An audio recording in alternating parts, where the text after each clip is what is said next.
हे अधिवेशन म्हणजे महाराष्ट्राला कबरीपासून कामरापर्यंत नेणारं अधिवेशन. ह्याच्या पलीकडे काहीही परिस्थिती. या राज्यात मंत्री राजीनामा देतात, सभागृहाला अवगत देखील केलं जात नाही की मंत्र्यांनी राजीनामा दिलेला आहे. खरं म्हणजे सभागृहाचा तो हक्क आहे की सभागृहात येऊन मुख्यमंत्र्यांनी जाहीर करायला पाहिजे यांचा राजीनामा झालेला आहे, आम्ही तो स्वीकारलेला आहे. त्यामुळं एकंदर तुमच्या थोडक्यात परिस्थिती लक्षात आली असेल. काल आणि आज आम्ही ज्या संविधानावर चर्चा केली ते संविधान पदोपदी पायदळी तोडवण्याचं काम कसं चाललंय हे आपल्यापैकी अनुभवी सर्वांनाच लक्षात आलं असेल अशी माझी अपेक्षा आहे. आतापर्यंत विधिमंडळात मी जवळपास 36 वर्ष काम करतोय विधानसभेत. प्रचंड मोठं बहुमत असणारा काँग्रेस पक्ष मी बघितलेला आहे.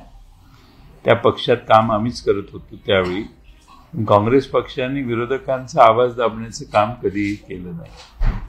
मी अगदी मधुकरराव चौधरी साहेब विधानसभेचे अध्यक्ष असताना देखील विरोधकांची बूज राखणं हे सत्तारूढ पक्षाच्या आणि विशेषतः विधानसभेच्या प्रमुख नेत्यांची जबाबदारी असते. ती काही पाळली जाते असं मला वाटत नाही. सगळ्यात महत्त्वाचं म्हणजे ही विधानसभा आता लक्षवेधी सभा होण्याची शक्यता आहे. कारण एका दिवशी 35 लक्षवेधी, 20 लक्षवेधी, 50 लक्षवेधी, 35 तर मला आकडा माहिती आहे, लक्षवेध्या मांडायच्या आणि त्या लक्षवेधींना उत्तर घ्यायचं. आपल्या सोयीच्या लक्षवेधींना प्राधान्य देऊन अधिकाऱ्यांच्यावर SIT लावण्यापासून अधिकाऱ्यांना निलंबित करण्यापर्यंतचे प्रकार हे मागच्या काही दिवसात आम्ही बघितले. उद्देश चांगला आहे का वाईट आहे हा भाग नाही आहे. मेरिटच्या मी खोलातच जात नाही. मुळात लक्षवेधीच्या पैकी एका दिवसाला 3 लक्षवेधी घेतल्या पाहिजेत. पण इथं 288 सभासदांचे मला लक्षवेधी घेणं आवश्यक आहे असा आविर्भाव तयार झाल्यामुळं आता पुढच्या अधिवेशनाला 50 लक्षवेधी आल्या तरी मला त्याचं आश्चर्य वाटणार नाही. त्यामुळे लक्षवेधीचं महत्त्वही कमी झालं.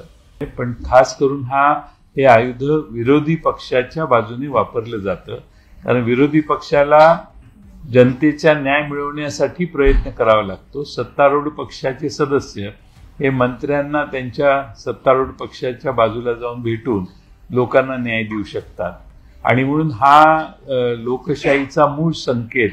आणि जर घटनेवरच आपण आता 75 वर्ष पूर्ण झाल्यावर बोललो असेल, या सगळ्यांना तडा जातोय असं मला वाटतं.